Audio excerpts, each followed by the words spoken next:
The Big East delivers a top 20 matchup on a Wednesday night as I am Scott Phillips for Outside Shots, the Lines.com college basketball betting podcast, here with a game preview of Xavier as they travel to UConn. And be sure to like, subscribe, and comment on the Lines YouTube channel. We've got a ton of great content coming to you this week, whether it is daily NBA plays and player props, plays from the Farmers out in San Diego on the PGA Tour, or NFL Conference Championship weekend. The Lines.com also has the latest information involving lines at multiple books, previews of events, plays, and commentary from all of our experts. And of course, join our Discord community, which is thriving for college basketball. And that's where you get all the latest updates for Eli Hershkovich, my co-host, and my picks, and a ton of great access, insight, and tips from members of our Discord community in the college basketball group as well. So people there talking college hoops lines day and night. A lot of fun over there. The Lines.com Discord community. And of course, follow us on Twitter at The Lines US, and I am Scott Phillips. You can follow me on Twitter at Phillips Hoops. So let's dive into this matchup between Xavier and UConn, two teams that faced each other on New Year's Eve, with Xavier picking up the 83-73 win at the Cintas Center to snap UConn's 14-game unbeaten streak to start the season. Since that matchup, Xavier now 16-4. They are 8-1 in the Big East, coming off of a week in which they lost on the road at DePaul and got into an up-and-down win to sweep the Georgetown Hoyas during the Big East regular season. They are now number 13 in the AP poll. Coming in at number 19 in the AP poll, the UConn Huskies, who have fallen to 16-5 after the aforementioned undefeated start. They are 5-5 in the middle of the pack of the Big East and have played a quite difficult road schedule thus far, with top 25 road games coming at Xavier, at Marquette, and at Providence, all of them losses, with some losses in there to Seton Hall and St. John's as well. So this matchup will take place on Wednesday, January 25th, with a 6:30 p.m. Eastern Time tip on Fox Sports 1. And the line for this one, opening -7 the Huskies' way, according to our friends at Caesars, and has already been bumped up to -7.5 the Huskies' way as of Friday evening as I am recording this. The over-under is sitting at 152 at the moment. We'll get into that one in just a second. For me, this one is a fascinating matchup, mostly because these teams have flipped based on where they started the season. The Huskies were national title contenders to start the year. They had that hot unbeaten start. They won at the PK 85. They had a great road win at Florida and were generally dominating teams by double digits. Xavier, on the other hand, had a little bit of a slow start. They had the impressive home win over Indiana, but then went to the PK 85 and dropped some tough ones to Duke and Gonzaga. They didn't really showcase an elite national win until this hot start to the Big East season with the win over UConn.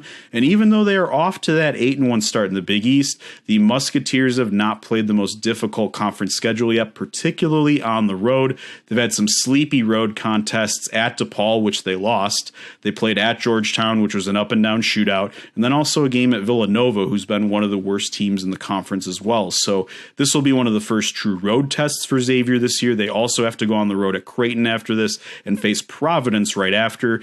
UConn, by extension, is fully focused on this revenge game as they have road games at DePaul and at Georgetown after this. So an interesting spot in the schedule for this one, given Xavier's tough stretch ahead, with UConn taking in a home game with two winnable matchups coming up ahead.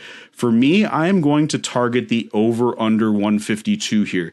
The spread is a little bit high for me at 7. I think that this matchup in the first game was closer than the 10-point difference would indicate. Danny Hurley, the UConn head coach, was teed up with 2:25 left, with the Huskies only down 74-71. And that ignited a Xavier run of 9-2 to close out the game, in which the score was 83-73 to close out. Now, if Hurley doesn't get that tech, I think that game ends up much closer down the stretch. These two teams were battling neck and neck throughout that matchup with a lot of score changes.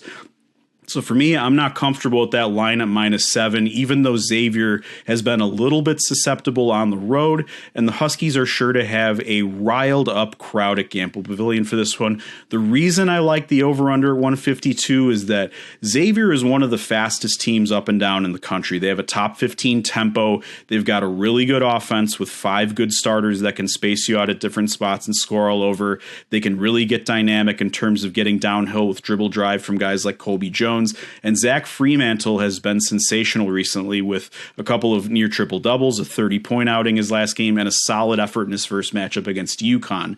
The Huskies, on the other hand, also bring a top offense to the equation. Adama Sanogo is another All-American candidate. Jordan Hawkins and Alex Caravan have really improved their scoring recently.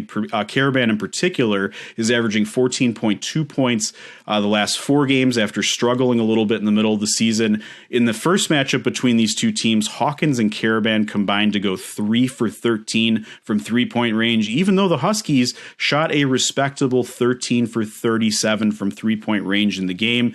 You look at Xavier on the other side of things, their defense has been terrible lately. I mean, when you give up 37 points and 11 assists to Primo Spears of Georgetown, then you're looking at a UConn backcourt that is definitely going to try to take advantage of that. And Sean Miller has called out his team's defensive identity a little bit this week, including Colby Jones. So I'm anxious to see how Xavier responds, particularly in a hostile road environment when their defense has been very bad against teams like DePaul and Georgetown. So again, when you look at the fast tempo Xavier likes to play, their talented offense, UConn's talented offense, coupled with a porous Xavier defense, I really like this game to be a potential track meet, getting to where both teams are going over 75 points. So I'm going to target the over at 152 here. I'm anxious to see if this number goes up at all. Xavier's played a lot of their Big East games in the higher numbers in the 80s, some in the 90s. They put up triple digits once this year. I do think UConn has the potential to gain an early advantage and slam on the brakes a little bit. We saw that particularly in the road win at Florida, in which our Eli Hershkovich picked the under for that game and identified a matchup there to watch. UConn has a great defensive team that can really slow the game down if they get a big advantage early, but I think this Xavier offense has too much firepower. They've got too many weapons that can space you out, and I think that they had some guys that really struggled to shoot in that first matchup, like Adam Kunkel and Suli Bame going 0 for 6 combined from 3-point range, that will also have better matchups in this one. So for me, target the over at 152. I think this game gets up and down. You've got 2 great offenses. You have a struggling Xavier defense, and you have a UConn team that will be fired up at home to try to get back into the top of the Big East standings. So, keep it to here on our YouTube channel. We're going to have a lot more college basketball picks and updates throughout the season from myself and Eli Hershkovich. We will also have new episodes of Outside Shots, our podcast, coming up later on in the coming weeks. And as we approach March Madness, we're going to have a ton of stuff in our Discord community as well. So be sure to join over there. Follow us at The Lines US on Twitter. For myself, I'm Scott Phillips. Thanks for joining us for this Big East matchup preview on a marquee Wednesday night.